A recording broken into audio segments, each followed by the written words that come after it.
পাবিয়ে দিতাম নি কুলির ফানি আমি কাছি তুমি আসলে বাংলাদেশে আর বিদেশে ফেস লাগাইবা, তুমি এমন এমন কথা বলো।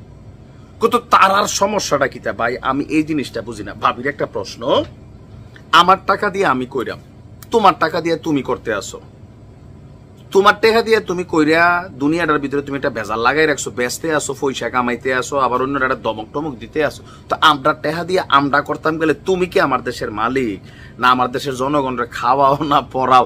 তো তুমি বালা দো কেন আমার এটার মধ্যে এসে বাম হাত ঢুকাইবা? ভাবির প্রশ্ন যৌক্তিক কথা বলছি। তলে তলে এখন তলে তলে শব্দটা কেন ব্যবহার করতে ইরানকে? ওই যে বললাম বৈশ্বিক চাপ।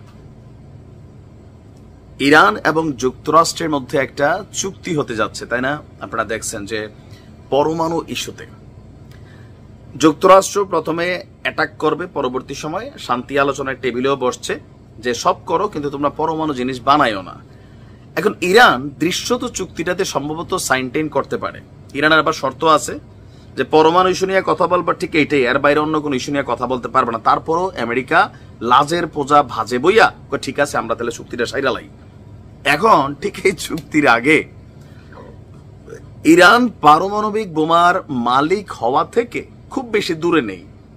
এ মন্তব্য কে করছে দেখেন, জাতিসংঘের পারমাণবিক কর্মসূচি পর্যবেক্ষক যেই সংস্থাটা আছে, আন্তর্জাতিক আণবিক শক্তি সংস্থা, এই সংস্থার যিনি প্রধান আছেন রাফায়েল গ্রোসি, তেহরান সফরের কয়েক ঘন্টা আগে ফরাসি সংবাদ মাধ্যম লে ম্যান্ডকে দেওয়া সাক্ষাৎকারে তিনি এই মন্তব্য করেছেন। তিনি বলছেন আপনার এটি অর্জন করা থেকে খুব বেশি দূরে নেই, আর এটা সবাইকে স্বীকার করে নিতে হবে। গ্রোসি একটি ধাঁধার সঙ্গে পারমাণবিক অস্ত্রের বিকাশের তুলনা করে বলছেন ইরানের কাছে পারমাণবিক সরঞ্জামের অনেক টুকরা আছে, তারা শেষ পর্যন্ত সেগুলো একত্রিত করতে পারে। তো করুক, সমস্যাটা কোথায়? সমস্যার জায়গায় এই যে রাফায়েল গ্রোসি বা আন্তর্জাতিক আণবিক শক্তি সংস্থা, এগুলা কার কথায় চলে? আমেরিকার কথায় চলে, পশ্চিমাদের কথায় চলে।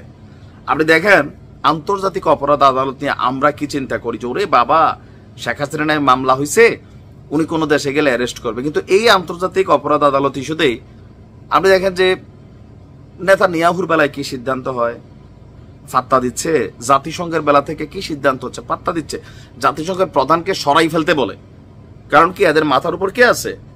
আমেরিকা এরকম হাত দিয়ে রাখছে।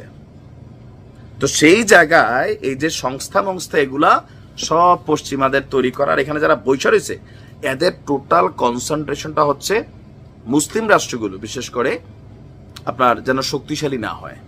অথচ এই ইস্যুতে পাকিস্তান ইস্যুতেও কিন্তু তারা কিন্তু পাকিস্তানকে শাসন করে। পাকিস্তান অভাব অনটনে লুটপাটে জর্জরিত। তো অনেক এই যে আপনি যদি আন্তর্জাতিক ফান্ড থেকে টাকা টোকা আনেন, আপনারা অনেক শর্ত দেয়, দেখো তোমরা এটা করতে পারবে না, ওইটা করতে পারবে না।